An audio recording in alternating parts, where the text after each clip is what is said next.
Culture Soccer.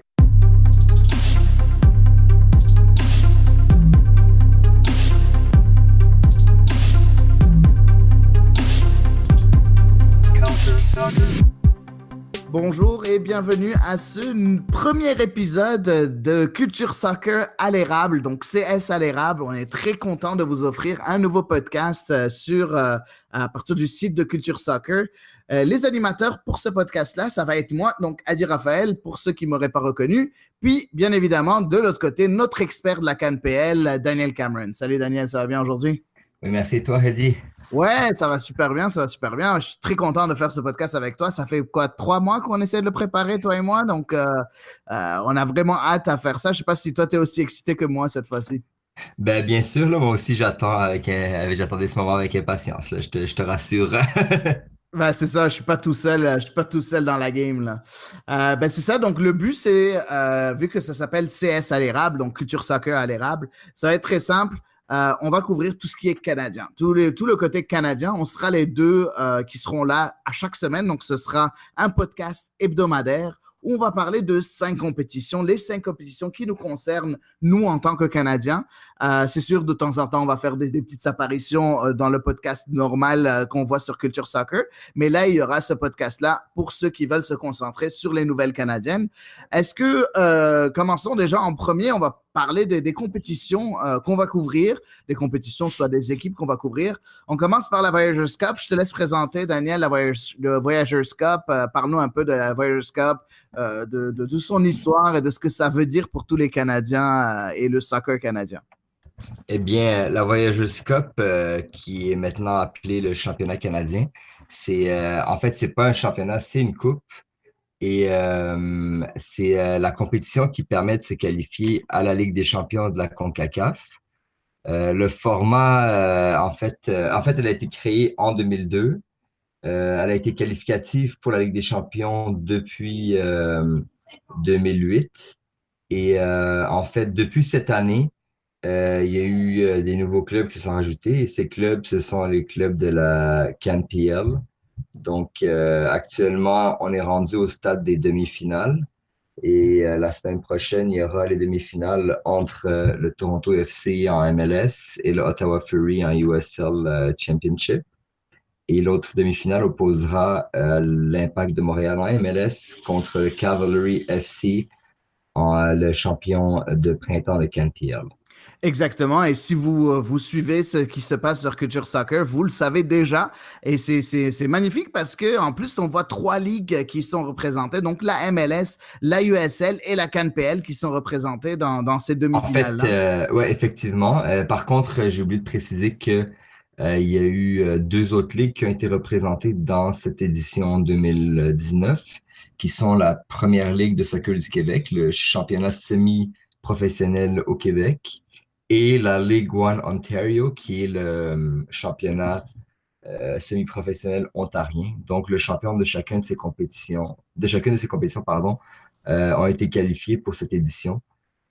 Et actuellement, ils ont été éliminés par des équipes de CanPL. Exactement, et tu fais très bien de le mentionner, effectivement. Donc, dans le début de la compétition, c'était déjà, c'est fini maintenant vu qu'on est en demi-finale, mais au début de la compétition, il y avait ces 2 champions-là, de la PLSQ et de la Ligue 1 Ontario.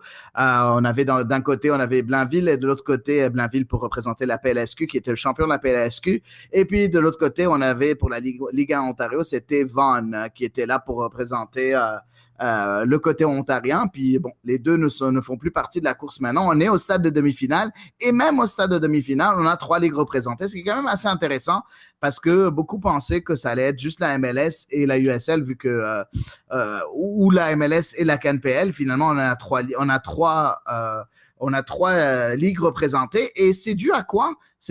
Comment ça se fait qu'on a ces 3 ligues-là et pourquoi qu'on n'en a pas eu 2? C'est parce que, bien évidemment, le Cavalry de Calgary a vaincu une équipe de MLS, donc les Whitecaps de Vancouver, qui ont un peu de mal cette année.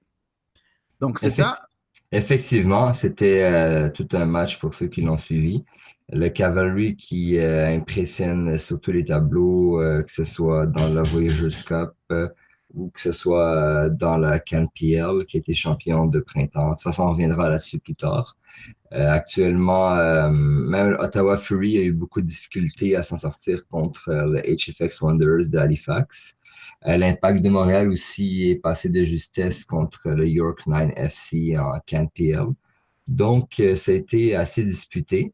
Le Toronto FC fait son apparition seulement en demi-finale parce que l'année passée, ils ont été champions, mais à cause de la refonte de la Ligue des champions, ils ont comme passé leur tour. Donc, on leur a donné une place directe en demi-finale pour compenser ça. Exactement, c'est une sorte de compensation, sachant que la Première Ligue canadienne devrait vraisemblablement, on n'a pas encore de nouvelles et on va en parler un peu plus tard, mais devrait avoir plus d'équipes d'ici l'année prochaine. Donc le format va encore une nouvelle fois changer. Donc il y aura à ce moment-là, ce sera un peu plus équitable pour tout le monde, peut-être commencer beaucoup plus tôt avec un petit avantage pour les clubs de la MLS de commencer au deuxième tour ou ainsi de suite. En tout cas, on verra. On a hâte de voir ce que le format va donner l'année prochaine. Déjà, il faudrait en premier, et c'est une bonne transition parce qu'il faudrait en premier qu'on sache qu'est-ce qui va se passer avec la Première Ligue canadienne, donc la CanPL. Pour ceux qui ne savent pas, c'est quoi la CanPL? C'est la Première Ligue canadienne. Parce qu'on suit ça, ça s'appelle la Canadian Premier League en anglais, Première Ligue canadienne en français. Donc la CanPL pour les amoureux du soccer canadien, donc dont j'espère tous nos auditeurs sont. Cette CanPL-là, ben, c'est très simple. Il y a maintenant 7 clubs qui font partie de cette CanPL. En fait, c'est pour la première année que le Canada... Ben, que le Canada a une ligue professionnelle depuis assez longtemps. Je pense que la dernière ligue professionnelle était en 92. On en a parlé plusieurs fois sur Culture Soccer. Puis là, la Première Ligue canadienne a décidé d'avoir 2 championnats, donc le championnat du printemps et le championnat d'automne. Tu nous as parlé un peu brièvement, Daniel, du championnat du printemps qui a vu Cavalry être couronné champion. Parle-nous un peu en bref de ce championnat-là d'automne. Qu'est-ce qui s'est passé? C'était qui les meilleures équipes? Qu'est-ce qui s'est passé à la fin? Qui étaient vraiment un peu les mauvais élèves et qui avaient le bonnet d'âne? Effectivement, donc actuellement, comme tu l'as mentionné, le championnat a été séparé en deux éditions, si on veut, comme le modèle d'Amérique latine, Apertura Clausura. Malheureusement, ça n'a pas été séparé en deux compétitions égales. L'édition printemps commençait le 27 avril et s'est terminée le 1er juillet. Pourquoi le 1er juillet? Pour ceux qui ne le savent pas, c'est la Fête nationale du Canada. Donc, on a voulu terminer sans beauté pour la Fête nationale du Canada. Par contre, ça fait en sorte que l'édition printemps avait 10 matchs. Donc, chaque équipe jouait 10 matchs, donc ne jouait pas le même nombre de matchs contre chaque équipe. Ce qui fait qu'on a eu un championnat assez asymétrique. Le Cavalry FC a terminé, en fait, a été longtemps invaincu, a terminé premier devant le Forge FC avec 5 points d'avance. Le mauvais élève, ce serait Valor FC, qui a bien commencé, mais malheureusement, a terminé en queue de peloton, enchaîné plusieurs défaites à la fin de sa saison de printemps, pardon. Là, actuellement, il est dans le cœur de la saison, il est automne. Il faudra que je m'habitue. Actuellement, le Forge FC, le Cavalry FC sont à égalité de points avec 10 points chaque. Par contre, le Forge FC pardon, le Forge FC, un match de plus sur le Cavalry FC. Le York 9 les suit de près avec 9 points. Le Valor FC est encore dernier, mais des matchs en moins. Pour ceux qui s'intéressent, il y a un résumé hebdomadaire qui est disponible sur Culture Soccer. Et aussi, pour ceux qui veulent suivre les matchs à la télévision, en fait, c'est en streaming sur la plateforme One Soccer, qui a été créée par Mediapro, le diffuseur de la Ligue. Et il y a aussi, pour les gens au Canada, il y a des matchs sur CBC, la chaîne publique canadienne, en anglais, qui sont, il y a 10 samedis qui sont diffusés à la télévision et 20 samedis qui sont diffusés en streaming sur le site de CBC Sport. Donc parmi ces 20-là, il y a les 10 à la télévision sont inclus. Donc, actuellement, le championnat est assez intéressant. Le jeu est ouvert. Il y a beaucoup de jeunes joueurs qui se sont démarqués. Et je pense qu'on reviendra plus tard sur les noms. On en a déjà parlé un peu par le passé.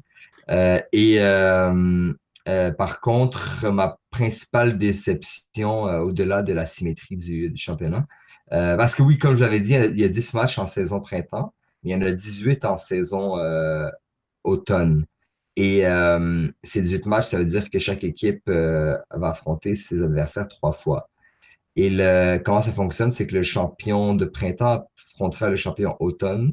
En fait, c'est pas, si je me trompe pas, ça n'a pas été clarifié. Est-ce que ça va être un aller-retour ou un match en terrain neutre? Mais je pense que c'est plus la solution d'aller-retour qui sera favorisée pour avoir des fans au match. Et donc, si supposons que que ça sera Cavalry qui va être champion des 2 éditions, puisqu'ils sont déjà champions du printemps, eh bien, ce sera l'équipe qui aura le plus de points sur les 2 saisons.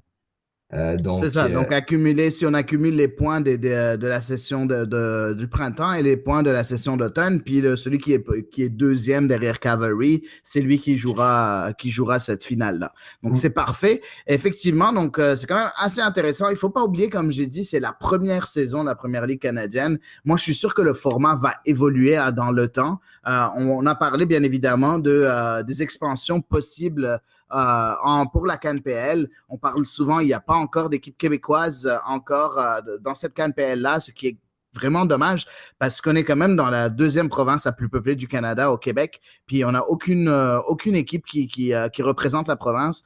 Ça devrait venir, même qu'il y a des rumeurs qu'il y en aurait 2 dans la province de Québec qui vont rejoindre la CanPL.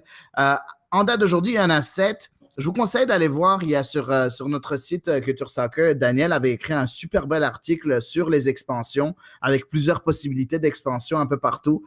Très, très intéressant à lire. Puis vous verrez, la plupart beaucoup de villes qui sont au Québec et dans d'autres provinces aussi que la CanPL veut couvrir.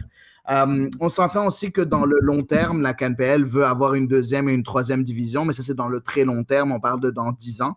Donc, bref, tout ça est en pleine évolution. Le soccer au Canada est en pleine évolution. Et c'est ça qu'on aime voir et c'est ça qu'on a envie. On a envie d'être là dès le début et c'est ce qu'on fait. On a remarqué qu'il y a plusieurs podcasts qui se jouent un peu en anglais sur ces sujets-là, mais il n'y en a aucun en français qui est 100% dédié à ça. Puis on a décidé, pourquoi pas, d'être les premiers à lancer un projet 100% français sur tout ce qui est canadien. Et voilà, on est là et très, très heureux de le faire. Une troisième compétition dont on va parler, c'est la CONCACAF League. Et la CONCACAF League, c'est un peu l'équivalent de l'Europa League en Europe. Qu'est-ce que va être la CONCACAF League? Ben, c'est très simple, en fait. C'est le gagnant de la Première Ligue canadienne sera qualifié et représentera la Première Ligue canadienne dans cette CONCACAF League. Cette CONCACAF League, comme je l'ai dit, c'est l'équivalent de l'Europa League. Donc, c'est des équipes, il n'y aura pas d'équipe mexicaine ni d'équipe de MLS qui vont se qualifier là. Il y aura un championnat, puis le champion, le finaliste, les 2 demi-finalistes et 2 des meilleurs quarts de finalistes seront qualifiés pour la Ligue des champions suivante de la CONCACAF. Donc, c'est ça qui est très important pour la CanPL, je pense, dès la première édition. On sait que c'est Forge FC qui représente la CanPL cette année. Donc, dès la première édition, ce sera important pour la CanPL de montrer qu'ils ne sont pas là pour blaguer, puis ils sont là pour se qualifier en CONCACAF Champions League l'année prochaine. T'en penses quoi, toi, Daniel? eh bien, avant tout, j'aimerais préciser dans quelles circonstances Forge s'est qualifié. C'est qu'en fait, malheureusement, le championnat de printemps s'est terminé s'est terminé après la date limite pour laquelle il fallait déterminer l'équipe canadienne qui va se qualifier. Donc, l'Association canadienne de soccer a décidé que les 3 clubs de CanPL qui vont pouvoir se qualifier seront les clubs qui ont été homologués en 2017, qui étaient Forge FC, Valor FC à Winnipeg et le FC Edmonton qui existe en fait depuis plusieurs années, qui on en a déjà parlé, qui est revenu pour la CanPL. Donc, c'était le gagnant des confrontations directes entre ces 3 équipes-là qui a été Forge FC. Donc, moi, c'est sûr que je pense que il faut quand même se donner à fond dans cette compétition parce qu'elle est qualificative pour la Champions League. C'est un peu dommage que ce soit pas le Cavalry FC qui l'a eu, surtout qu'eux, ils auraient pu jouer sur ce tableau-là plus facilement que le Forge FC parce qu'ils sont déjà champions de printemps. Ils auraient pu mettre leur énergie là-dessus. Malheureusement, c'est pas eux. Moi, c'est sûr que, comme j'en avais déjà parlé, comme dans tous les pays, normalement, c'est le championnat qui est qualificatif pour la Ligue des Champions et la coupe pour la deuxième coupe, comme c'est partout ailleurs dans le monde. Mais actuellement, je trouve que cette compétition-là est intéressante puisqu'elle permettra à des clubs de faire des voyages en Amérique latine, de découvrir des nouveaux clubs, aussi de mesurer un peu le niveau de notre ligue avec d'autres ligues d'Amérique latine parce que les gens parlent beaucoup de Costa Rica, parlent de Mexique, parlent des États-Unis de la MLS, parlent de Honduras, parlent de Panama, mais on les voit pas, on a rarement l'occasion de voir ces championnats-là. Peut-être que ce sera l'occasion de se comparer parce que si on voit qu'on a des clubs qui peuvent rivaliser avec leur club, peut-être que notre équipe nationale aussi sera plus en mesure de rivaliser avec les équipes nationales de CONCACAF.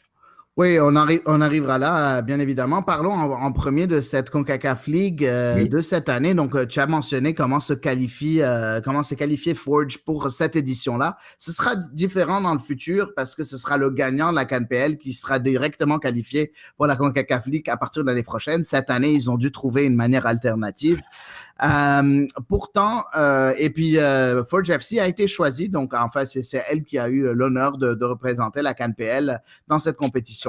Puis le premier match se joue demain. Donc aujourd'hui, on est le 31 juillet, c'est là qu'on enregistre. Et demain, le 1er août, c'est le premier match, le match aller entre Forge FC puis Antigua. Antigua, qui est un club guatémaltèque. Exactement. Donc, un club guatémaltèque. Donc, est-ce que tu penses que ce sera compliqué ou est-ce que tu penses qu'il y a une chance?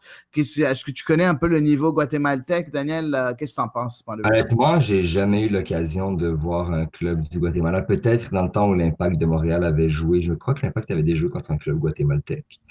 Je sais qu'il y a un ancien joueur de l'Impact de l'Académie de l'Impact de Montréal, Dominguez, qui joue là-bas. J'ai pas eu l'occasion de voir des extraits de match, malheureusement. Moi, je pense qu'il va falloir... c'est demain le match aller à Hamilton à 18h. Et je pense qu'il va falloir tout donner pour le match aller parce que, en fait, ça, c'est quelque chose qui a été noté par plusieurs personnes. C'est que, comme l'équipe de Forge FC, la plupart des équipes de la Ligue aussi sont jeunes. Mais ils n'ont pas l'expérience des matchs difficiles en Amérique latine où c'est connu qu'on dérange l'équipe visiteuse pendant sa nuit, on ne laisse pas s'entraîner, on ralentit ses déplacements dans la ville pour se rendre au match. Donc, je pense que ça va être une expérience pertinente. Est-ce que le niveau, j'ai vraiment aucune idée. Donc, je vais laisser la chance à Forge FC je pense que ça va être important demain de s'assurer d'avoir les 3 points et de peut-être s'il y a une avance de pouvoir jouer défensif le match retour au Guatemala. Exactement. Écoute, je pense que la CANPL se doit au moins de commencer à dépasser. On s'entend que le Guatemala, le championnat guatémaltèque n'est pas le plus reconnu dans la région, bien évidemment. Donc, je pense que le Canada peut déjà la première ligue canadienne devrait déjà être au-dessus de ce championnat-là. On l'a vu déjà, si jamais les clubs de la CANPL parviennent à rivaliser avec les clubs de la MLS lors du championnat canadien, je vois pas pourquoi ils seraient pas en mesure de dépasser un obstacle guatémaltèque. Après, bon, on sait jamais, tout peut arriver, mais j'ai hâte de voir ce que ça va donner, ces matchs-là. On en parlera bien évidemment dans le prochain podcast. Là, on vous présente en premier les compétitions qu'on va suivre de semaine en semaine. Et la prochaine compétition, tu en as glissé un peu un mot, c'est pas vraiment une compétition, mais c'est nos équipes nationales. Nos 2 équipes nationales, vu qu'on est galant, on va commencer par l'équipe nationale féminine qui vient juste de terminer sa Coupe du Monde, la Coupe du Monde en France, par une grande déception, une défaite, vraiment une défaite crève-cœur face à la Suède lors du premier match du 2e tour. C'était vraiment très dommage parce qu'on pensait que cette équipe féminine qui était quand même 5e mondiale avant le début de ce tournoi allait aller loin. Même certains pensaient qu'elle pouvait aller soulever le titre et ainsi de suite. Mais malheureusement, c'est pas arrivé comme ça. Et puis voilà, le Canada est sorti par la Suède au stade des huitièmes de finale, ce qui est vraiment très, très, très, très décevant. C'était, je pense, le dernier gros tournoi de Christine Sinclair, qui est le talisman un peu de cette équipe nationale féminine canadienne. Elle est à 3 buts d'égaliser 2 buts maintenant, d'égaliser le record pour le plus de buts internationaux marqués dans l'histoire du soccer féminin. Donc, c'est quand même un exploit extraordinaire. Elle a déjà marqué 182 buts avec l'équipe nationale canadienne, dépassé juste par Abby Wambach des États-Unis, qui est à 184. En tout cas, c'est dommage. J'espère qu'elle va pouvoir encore avoir l'occasion de dépasser Abby Wambach. Elle a quand même déjà 35 ans, Christine Sinclair, donc elle fera pas long feu. Et on va bien évidemment suivre cette équipe nationale canadienne, féminine canadienne, parce que elle se prépare déjà au tournoi de qualification pour Tokyo 2020, donc les Jeux Olympiques 2020, qui est un peu, à part la Coupe du Monde féminine, il y a aussi les Jeux Olympiques, c'est comme la deuxième plus grosse compétition pour le soccer féminin au Canada. Donc, ça va être très, très important de voir. Il faut qu'elle se qualifie, bien évidemment. Je suis curieux de voir comment elles vont rebondir après cette défaite en Coupe du Monde française. Est-ce que tu as quelque chose à ajouter par rapport à cette sélection féminine canadienne, Daniel? Je trouve que c'était une déception, là, la performance à cette Coupe du Monde féminine, surtout pour la dernière de Christine Sinclair. Mais j'espère que l'équipe va rebondir pour les qualifications aux Jeux Olympiques, pardon. Effectivement, ben, je pense qu'on va suivre ça avec beaucoup d'intérêt, bien évidemment. Et on passe aussi par l'autre équipe nationale, qui est l'équipe nationale masculine, qui, elle aussi, a beaucoup déçu lors de cette Gold Cup, avec une défaite qu'on a vue ensemble, Daniel et moi, avec Anthony Devarenne, l'autre rédacteur en chef en Culture Soccer. On a vu tout ça ensemble, et la grosse défaite face à Haïti. Est-ce que pour toi aussi, c'était un choc de perdre contre cette sélection haïtienne? Eh bien, le choc, c'est surtout de perdre 3-2 après avoir mené 2-0. Je veux dire, oui, l'équipe haïtienne était très bonne durant cette Gold Cup, mais honnêtement, nos joueurs aussi n'ont pas été à la hauteur de ce match-là. Tu ne peux pas échapper à un match comme ça. Je trouve qu'il y avait un peu de suffisance dans le jeu en deuxième mi-temps. Mais bon, maintenant, est-ce que Herdman, c'est la bonne personne pour relancer l'équipe? Je peux pas le dire. Il a quand même fait beaucoup de bonnes choses depuis son arrivée. Il a fait progresser beaucoup l'équipe. Et au point où on est en mesure de croire à une qualification pour la Coupe du Monde 2022. Donc moi, j'attends de voir les prochaines. J'espère qu'on va avoir des matchs contre. Là, il y a le match contre les États-Unis là, qui va être un bon test parce que malheureusement, ce qu'on reproche à l'équipe de Herdman, c'est de faire des bons scores contre des équipes dites petites et de toujours trembler devant des équipes des petites équipes de CONCACAF qui se qualifient à la Coupe du Monde ou qui font des bonnes performances à la Gold Cup. Ben, je trouve que c'est quand même assez simpliste de parler comme ça de Herdman parce que si on voit depuis que Herdman a pris les rênes de la sélection, il n'a pas eu en fait des matchs face aux grosses équipes. Il a juste eu le match contre le Mexique durant la Gold Cup qu'il a volontairement perdu parce qu'il a mis son équipe B. Et il a eu le match contre Haïti où il a perdu. Mais on peut pas dire qu'il est très bon face aux petites équipes et il est nul face aux grandes équipes parce qu'il y a juste 2 matchs qu'il a joué contre des, entre guillemets, grandes équipes, si on compte Haïti comme une grande équipe, ce qui n'est pas encore le cas. Donc finalement, si on revoit depuis qu'il a pris en charge la sélection en janvier 2018, donc depuis maintenant 1 an et demi, il a eu juste un seul gros match contre le Mexique qu'il a complètement de lui-même. Il a complètement abandonné en mettant son équipe B. Donc moi, je trouve injuste de lui coller l'étiquette de quelqu'un qui est pas capable de mener son équipe face aux grandes équipes. En tout cas, c'est pas le moment. Je pense qu'il a fait une grosse erreur d'appréciation durant cette Gold Cup. On en a parlé longuement. On avait fait des podcasts journaliers sur Culture Soccer, sur la Gold Cup, la Coupe d'Or. Et on en a parlé longuement de ce point de vue-là. Nous, là, maintenant, on va continuer à suivre cette sélection canadienne parce qu'il y a de très, très grosses échéances. Et la grosse échéance, tu en as parlé brièvement, c'est la Ligue des Nations CONCACAF qui commence. Le Canada va rencontrer Cuba et les États-Unis. Ce sera le groupe du Canada. Le premier du groupe, à ce moment-là, pourra se qualifier pour la suite en CONCACAF Nations League. Mais le plus important, c'est que plus on a de points, plus c'est important parce que On a parlé un peu du nouveau format de qualification pour la Coupe du Monde de la région CONCACAF qui a complètement changé. Les 6 premières équipes du classement FIFA de la région CONCACAF sont directement qualifiées à ce qu'on appelle le HEX. Le HEX qui est un peu un petit championnat qui va se jouer entre les 6.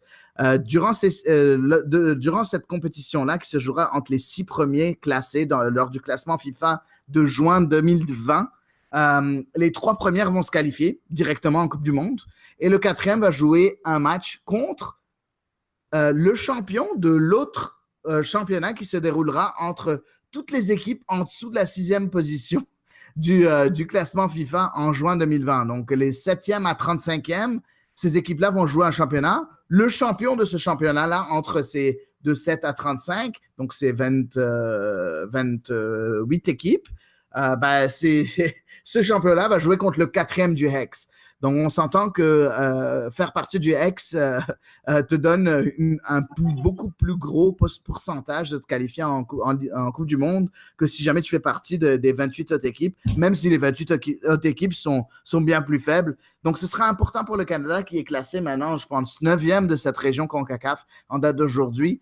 Dans le classement FIFA du mois de juin, parce que celui du mois d'août n'est pas sorti encore, vu qu'on n'est pas encore en août. Voilà, ça va être intéressant pour le Canada de suivre et d'engranger des points durant cette Ligue des Nations CONCACAF. C'est un peu compliqué, mais c'est ça. Il va falloir suivre ça avec intérêt pour savoir ce qui va se passer. Donc, ce sera à peu près toutes les compétitions qu'on va suivre sur ce podcast de CS à l'érable. Très sérieusement, moi, toutes me tiennent à cœur. Vraiment, toutes me tiennent à cœur. J'ai vraiment envie de voir le Canada hausser le nom du soccer canadien à travers toutes ces compétitions-là.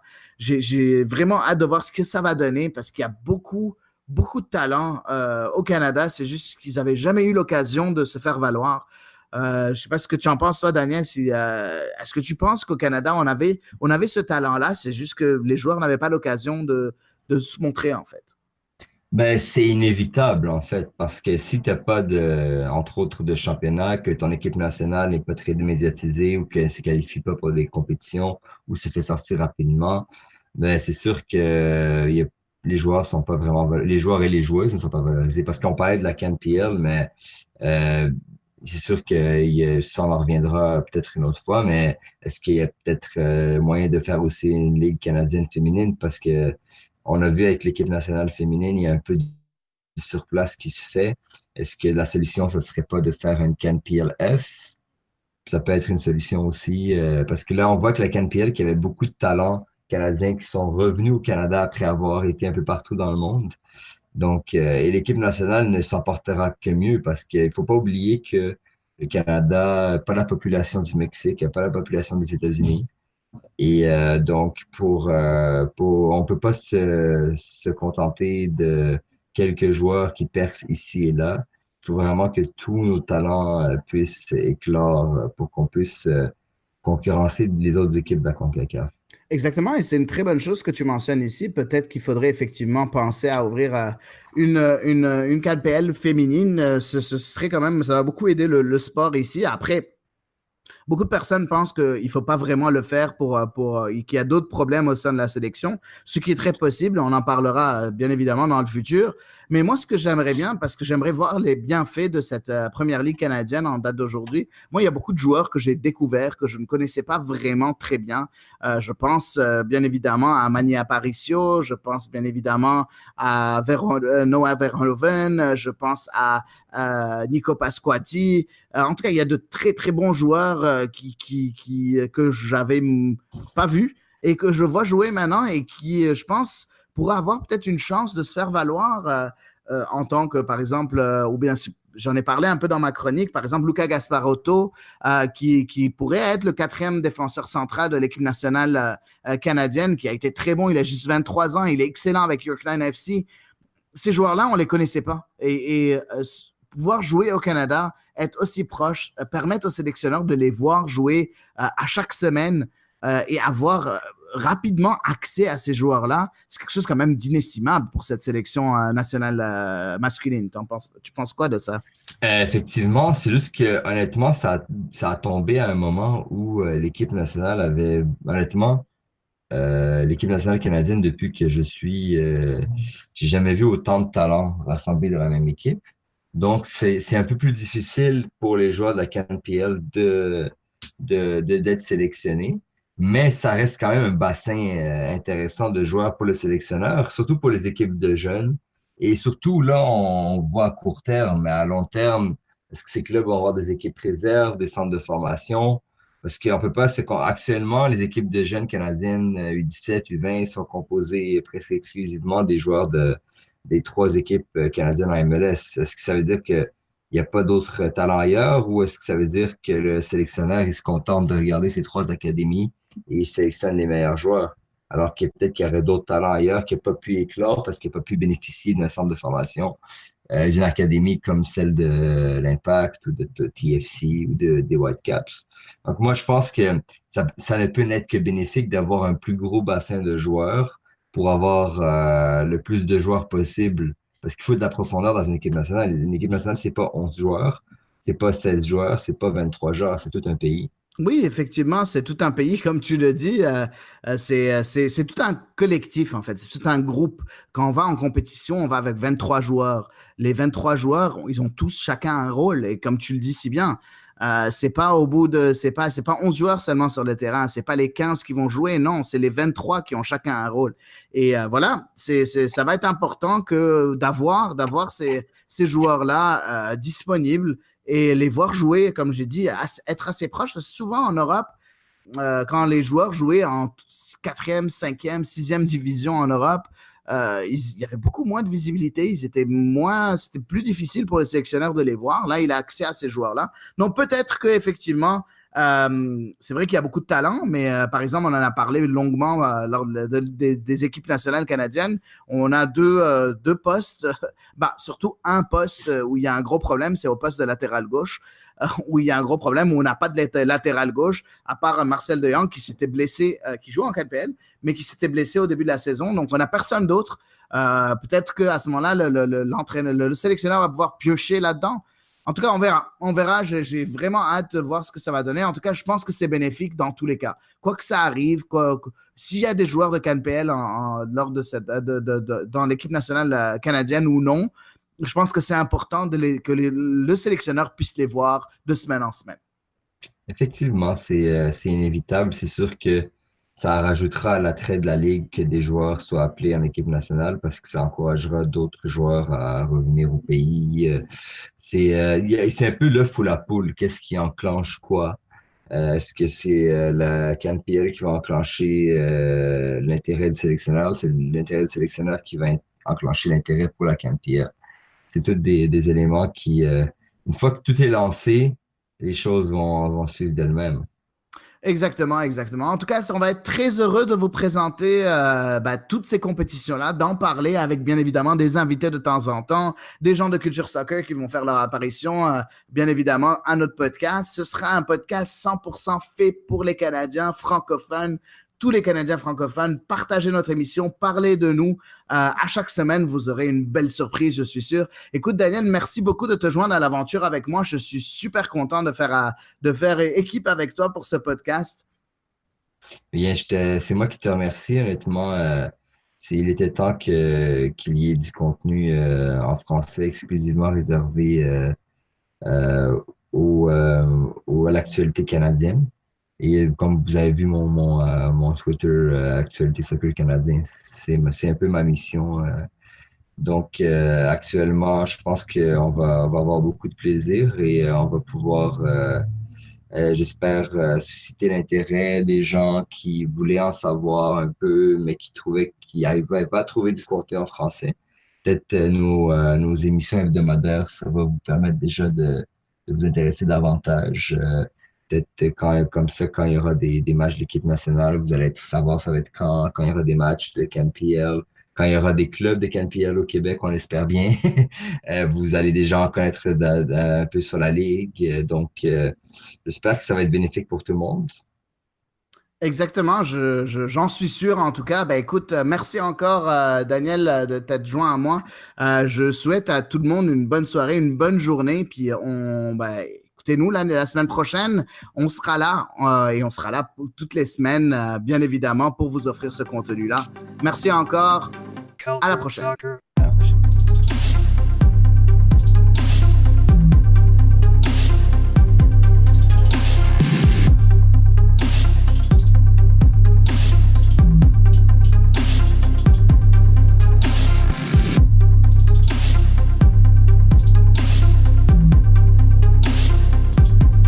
Culture Soccer.